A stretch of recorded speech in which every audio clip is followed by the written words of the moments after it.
Alright. Well, I'll go ahead and open up here. Dear Lord, thank you for this time together to study and think and dream and use our imagination, and may these words help stimulate our minds to become more aware and open and make us better people so that we can make a better world. In the name of Jesus, amen. Okay, we had reviewed chapter 1 and 2, and I know we don't always complete exactly our reviews, and that's okay. You get the idea of, how to do this and how to learn if you choose to. So anyway, we're going to look at chapter 3 now. Does everybody need a book? Which books do you want? This one? That one. Okay, there you go. Okay. You got one? Ready?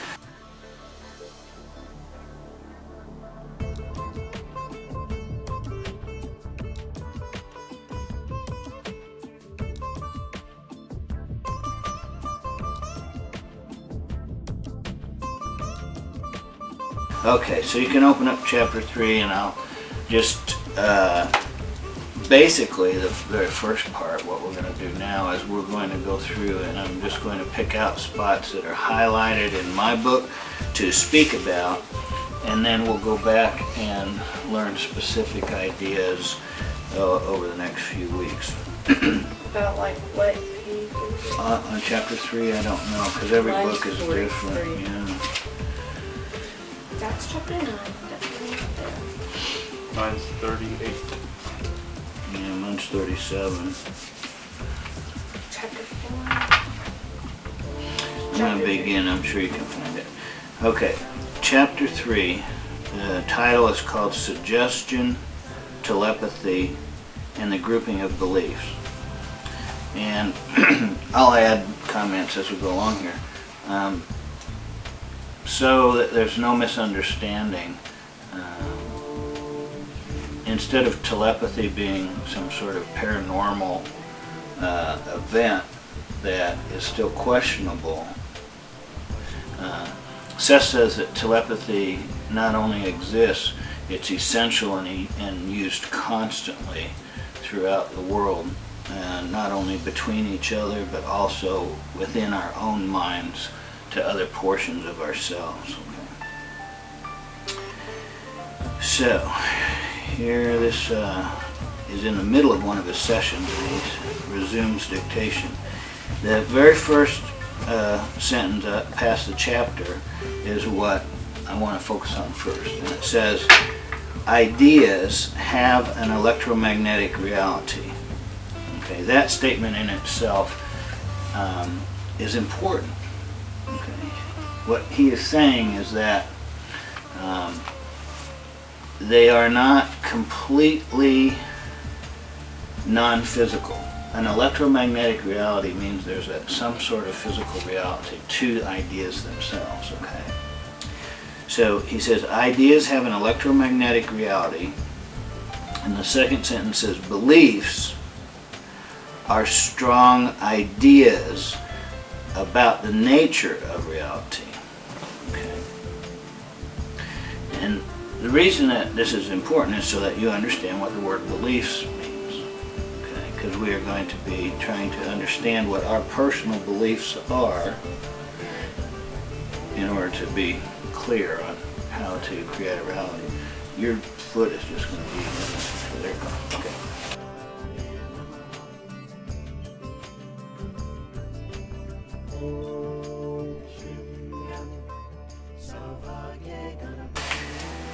The third sentence is ideas generate emotion. Okay, 3 words there. Once again, I love how packed and powerful these sentences are. He's not wishy-washy at all. He just makes a flat-out statement. You can either believe it or not.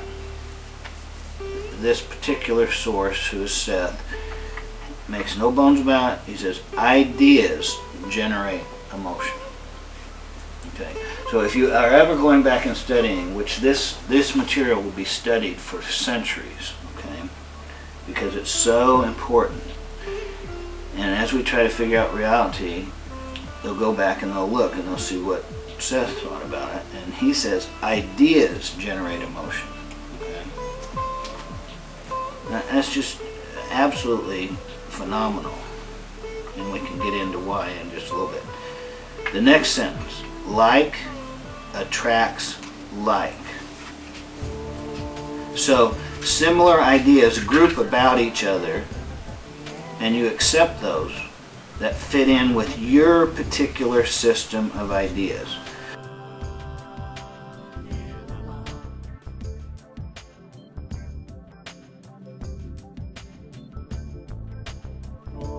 So in the very first paragraph, he has basically laid out how it works. Okay? And again, he's not saying maybe or probably or this is what I think. He's making emphatic statements about the nature of our reality. Okay? And you've heard how sometimes mates are attracted to opposites. Opposites attract, right? Mm-hmm. No, that's totally wrong. Like attracts like. Okay? That's the whole point here. Now, we can go on because this is just going to be an opening review of all these ideas, but if you have questions, we can stop and discuss them as we're going on. Okay? So, well, it's not like a question, but basically his first sentence is the same as the beginning of his fourth sentence. Which is? Ideas have an electromagnetic reality. And then the beginning of the fourth sentence is like attracts like, which is the same thing as the first sentence. So it's just like trying to reinforce that idea. Well, I don't know how you get that. Because electromagnetic would mean that it draws something to it. And if it's the reality of it, then in our reality, like attracts like, so it's both those are tied together. Okay, but electromagnetism is a little bit more than one thing attracts the other. It can be used for repulsion too. You know, all these fast-speed trains work on electromagnetic principles, and they cause the train to lift up off the track so that it's frictionless, and then it goes real fast. Mm-hmm. So it might be a little bit more involved in that. No. Okay, yeah. I'm just saying. Yeah, that brings up an interesting point, but we should do this. Okay. Now what I want to do is go to the next page, which will be, let me look at how many paragraphs there, so that we'll skip 1, 2, and go to the third paragraph after that, where it starts out with the words, the ego.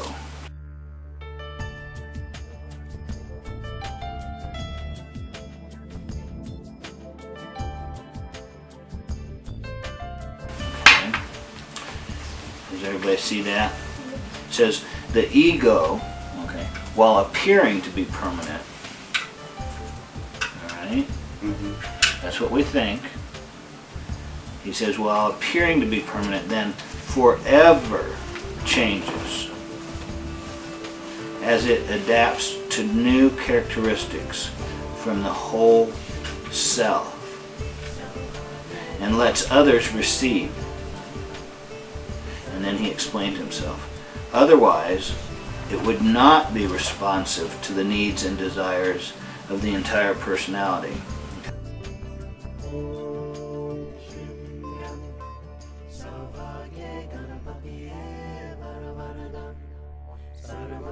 Okay. Now, encoded in that sentence is the existence of life forever. Okay? And he's not kidding.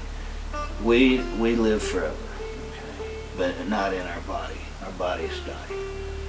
But we will continue to exist forever. And not only that, we will spawn other personalities. Our minds will grow to the point where we will continue to have children the same way as we do now in physical reality.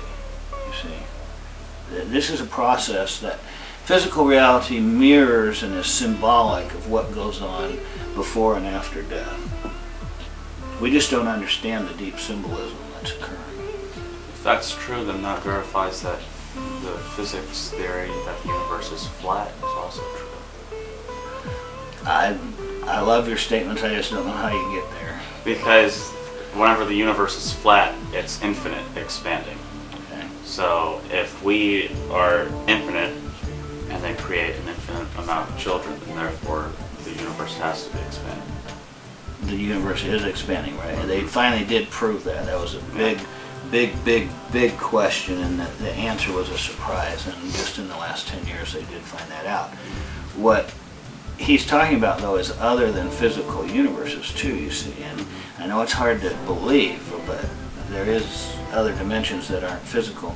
But even within the physical universes, okay, because he believes in a multiverse, he says that it works a little bit different. It's more like there's, and this is an analogy, but one would bubble off and form a bubble that would grow into another universe. Okay, that's more of how it occurs. So it doesn't really have to be exactly flat. It's not all just one universe.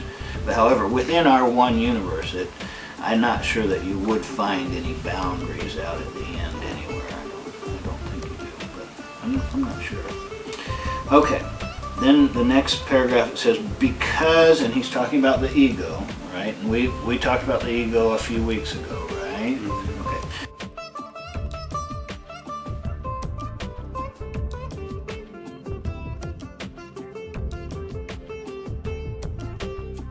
Because it is intimately connected with other portions of the self, it does not basically feel alienated or alone, but, and this is the part that we have to pay attention to, but proudly acts as the director of the conscious mind's focus.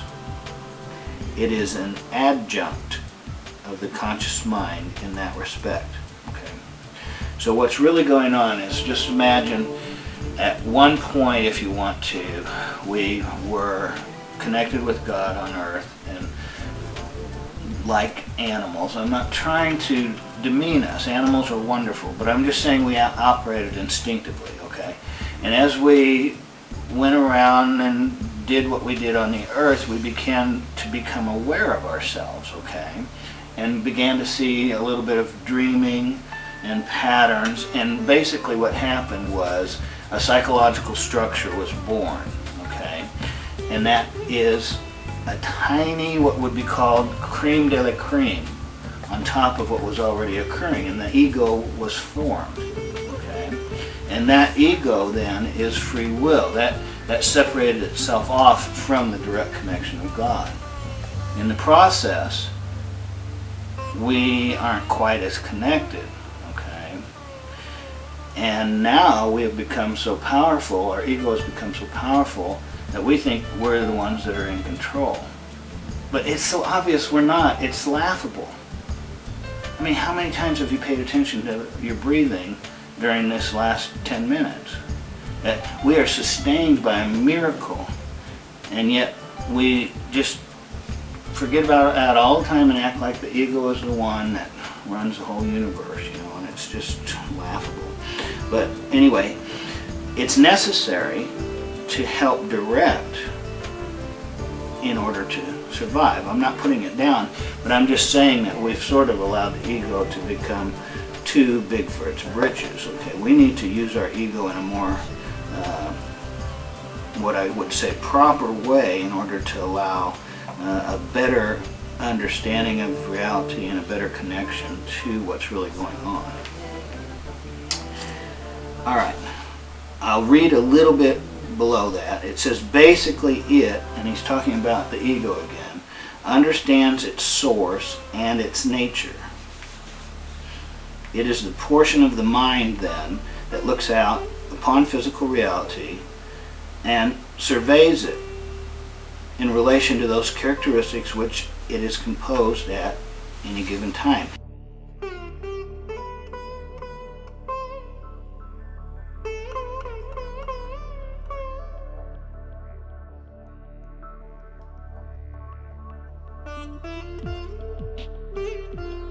It makes its judgments according to its own idea of itself.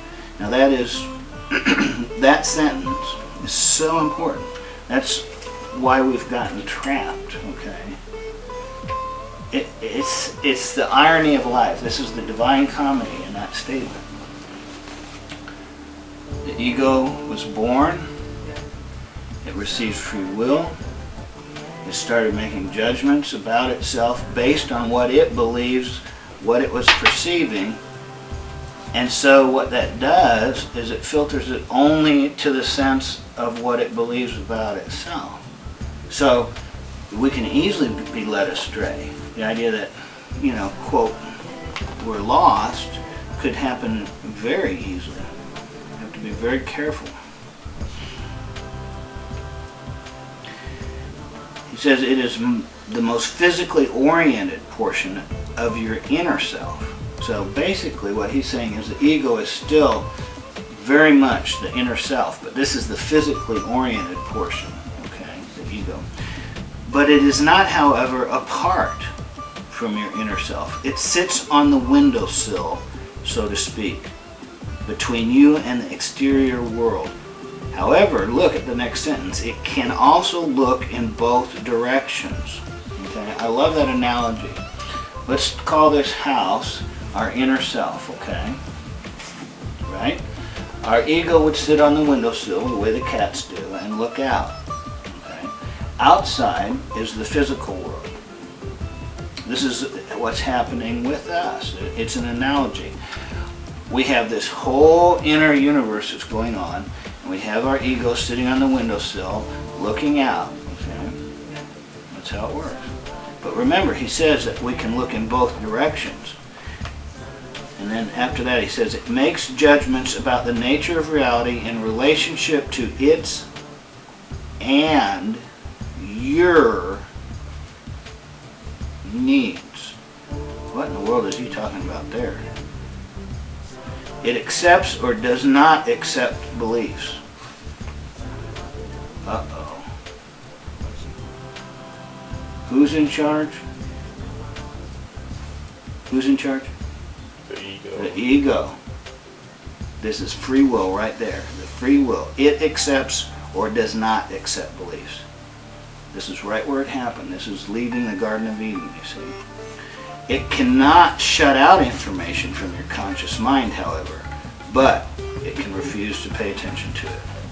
So right there is your explanation of what happened. All right? I'm not trying to put down the Bible. It's great. But in all fairness, it's a story. It's an analogy trying to help us understand our connection to God. Seth is explaining it in a different way here. All right? Some people need it explained in different ways to understand what happened. I just wanted to hit that as a highlight. We'll come back to all this. Now let's go on, and I don't know if you'll be able to follow and find this, but if you look into the left sides of each paragraph, now and then you'll find times, okay? And we're going to page, well, minus 40, time 1125. Okay, where he starts with now the telepathic information. Everybody see that? Okay, I'm going to read a little bit here. It says, now the telepathic information using our analogy comes through deeper portions of the self. These parts have such an amazing capacity to receive that some organization is necessary to sift the data. Some is simply not important to you. It concerns people of whom you have no other knowledge. That's amazing. You are a sender and a receiver.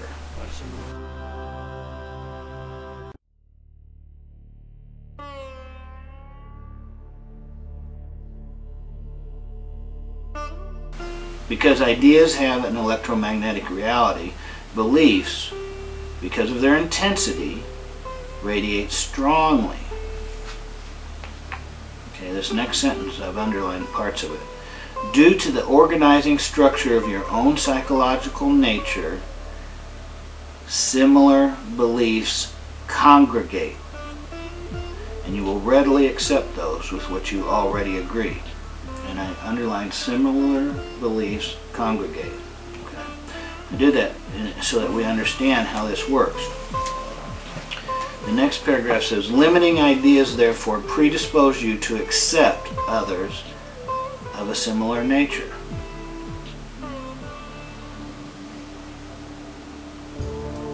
What? He put the word limiting in the front of there? Did you see that? It's a little bit tricky here, right?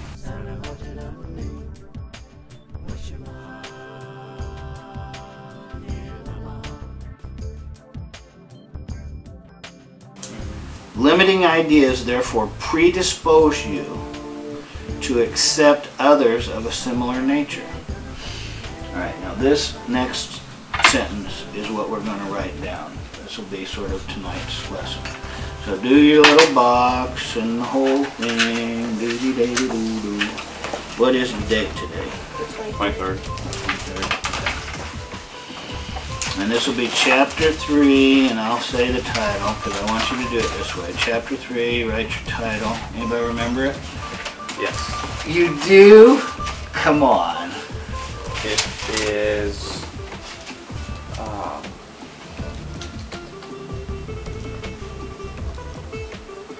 perception.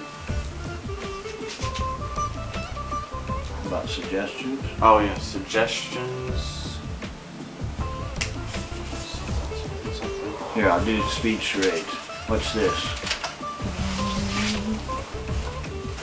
Telepathy Telepathy and limiting belief. and the grouping of beliefs.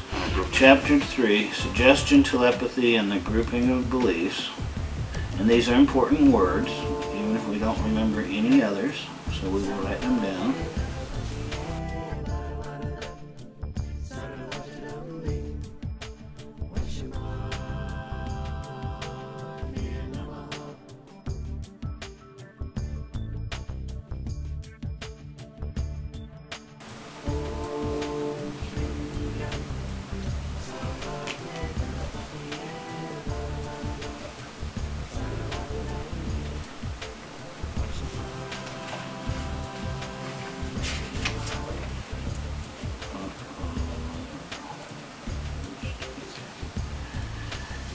And this is going to be our sentence for tonight. Here's our, what did we say, it was the 24th? Is that what you said? 23rd.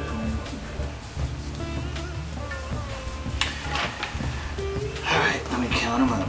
1, 2, 3, 4, 5, 6, 7, 8, 9, 10, 11, 12, 13, 14. Alright, these next 14 words are going to be important because they can lay out a future for you that will help you to know why you choose happiness and how to achieve it. Okay? Now, I guarantee you this is another secret of life. Okay? Here we go. Exuberant ideas of freedom. Does anybody know where those are playing out in the world right now? Libya and Iran.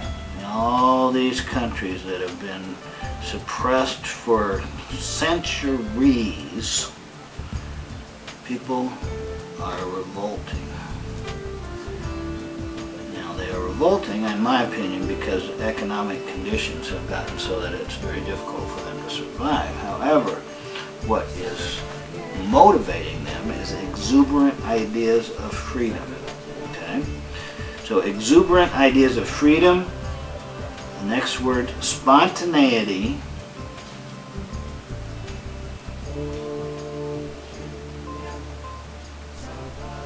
and joy. Automatically, you don't have to do anything, automatically collect others of their kind also.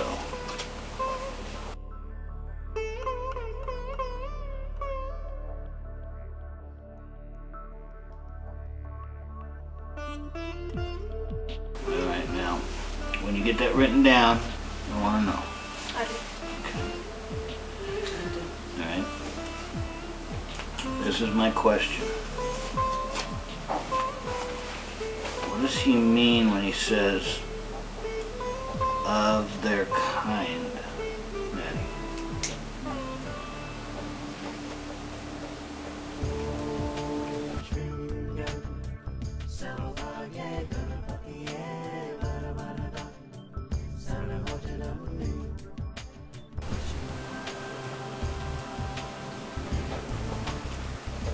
Let me put it a different way. Why did he even include that? Why didn't he say exuberant ideas of freedom, spontaneity, and joy lead to a fulfilling life? Because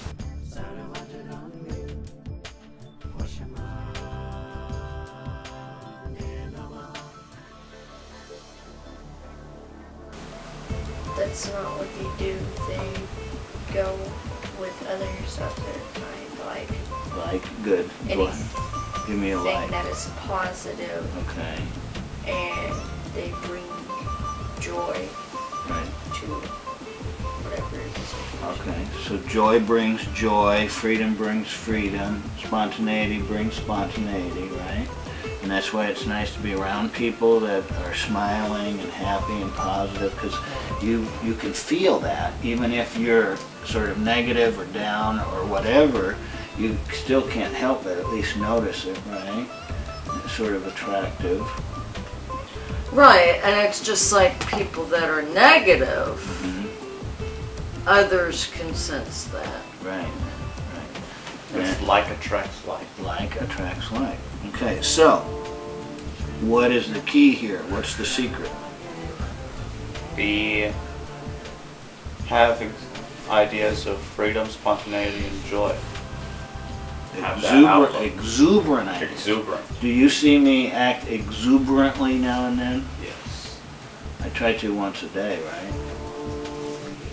The same way that you might see my voice may be raised, I also have this expression of zest at various times during the day. I'm just so excited, right? Okay. Now I do that on purpose. I follow my own rhythm, and even though I'm on opposite schedules of you, I try to meet at least at one point during the day in your lives and talk about something that really excites me. Well, and that occurs a lot right after you get up too, and the kids might not necessarily see that because they're at school during that time. Papa come out and start playing his drums and dancing and stuff. Alrighty. We've got a little bit more. Let's see, we're jumping all the way over. Now we go to a whole different session. Go on to session 617, September 25th, 1972, and go to the hour 9:37, and this is 9:37 at night. Okay. What page is it on? Well, close to 44 on mine. Mine's 52. Okay. Page 44 on mine. The first four words is what I want you to see. Okay.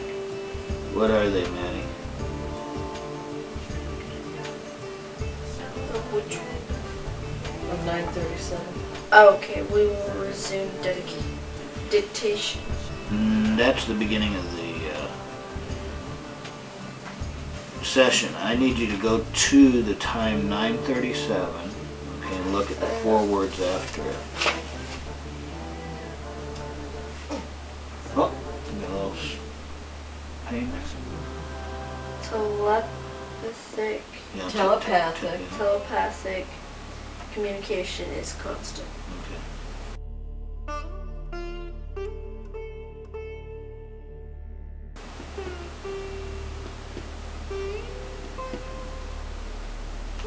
So when does it rest? When does it stop? Never. This is also another divine comedy thing. There are no secrets in the world. Oops. However, not everybody is aware of everything, obviously.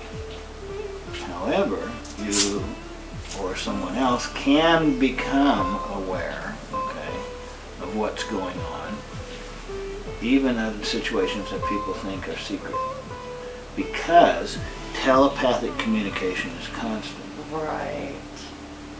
I've done that to some people. Well, and you know. I did it today. Yeah. So let's write those 4 words down so it'll help us understand a little bit of Why what's going don't on. you do that? Well, it's because as we grow and become more humane, okay, there is no need to keep secrets. Secrets imply lying and deceit. And the whole idea is to be open and honest and transparent.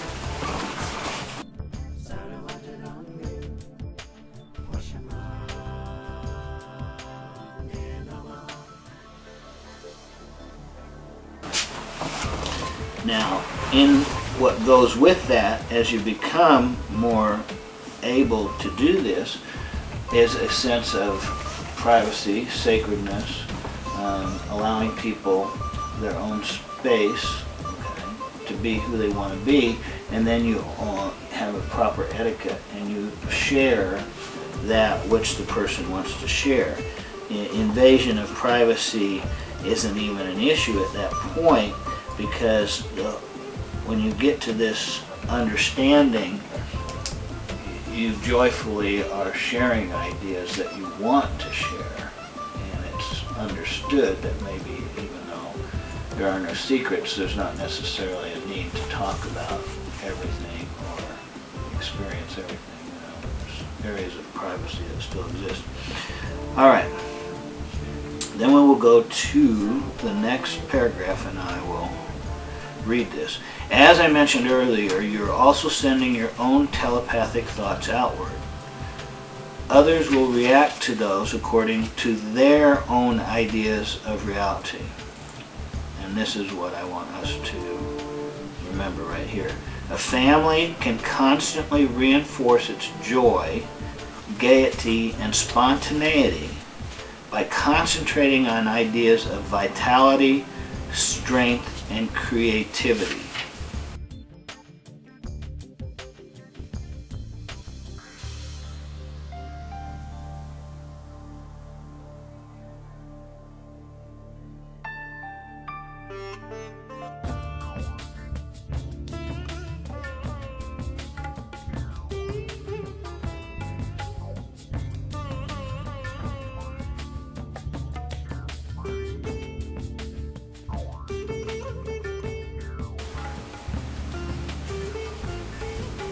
That's what I want us to remember. I will read the next part though. Or it can let half of its energy slip away by reinforcing resentments, anger, and thoughts of doubt and failure. It's extremely important. We will go over this again. All right. Now, 2 paragraphs down, I have the first 6 words of that paragraph is how life works. Okay. Does anybody know how life works? What are the 6 words? In the next paragraph? 2 paragraphs down. Oh, yeah. Why don't you say? Well, you get what you concentrate on. Yes, you get what you concentrate upon. We need to write those 6 words down. This is critical to understanding.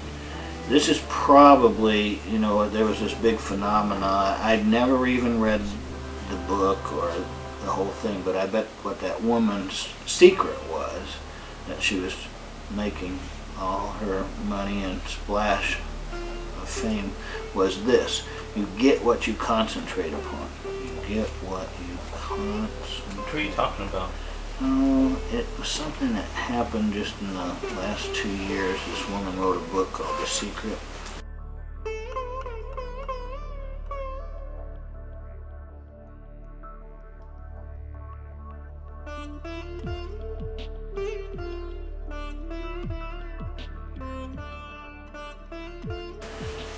And, you know, it was like an Oprah thing and all that.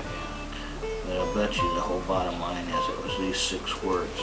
Well, and that whole concept of you get what you concentrate on has been, around forever. Right. I mean, in the Bible, Sure. as you think, so shall you be. Exactly. This information, although sometimes it's a little bit more detailed, is available and has been available for decades. No, I mean centuries. Okay. Now we're going to move on over time. We're going into core beliefs and structures in order to figure out how our mind works. But I'm going to have us jump to the very last paragraph of the chapter. Okay.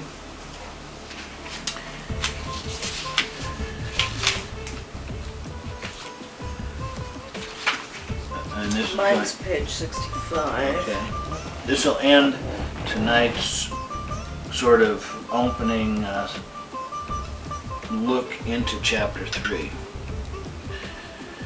And the bottom line of this, even though I'll read it, is use imagination. And I want you to write those 2 words down. Okay?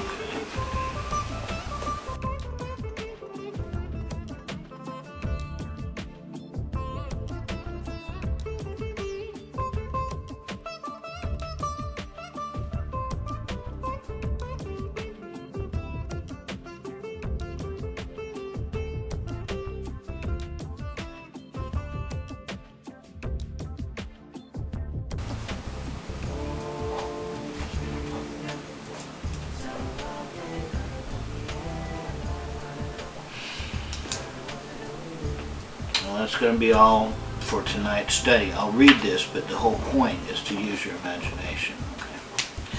Give us a moment then. Imagination also plays an important part in your subjective life, as it gives mobility to your beliefs. It is one of the motivating agencies that helps transform your beliefs into physical experience. It is vital, therefore, that you understand the interrelationship between ideas and imagination. In order to dislodge unsuitable beliefs and establish new ones, you must learn to use your imagination to move concepts in and out of your mind. The proper use of imagination can then propel ideas in the directions you desire.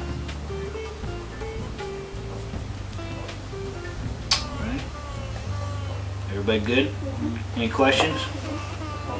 Alrighty.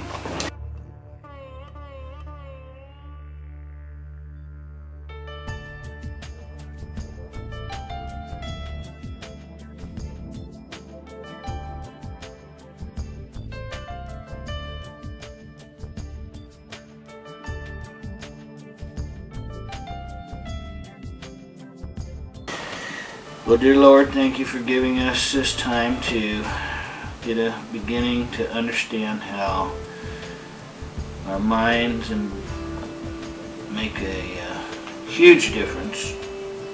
That is, how we think affects our reality, and to help us get a clear understanding of this. And over the next few months, with your blessing, may we begin to understand more clearly this information. In the name of Jesus, amen. Amen.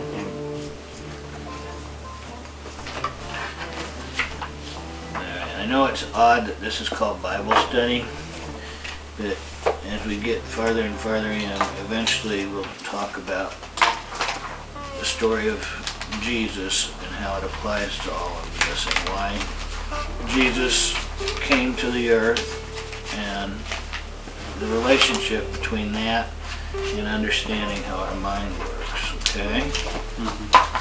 I'm gonna go to bed. Look up my 2 words.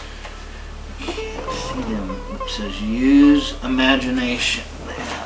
Mine is imagination. I can do this. I can do this? Yeah. Okay, that's good. Very positive.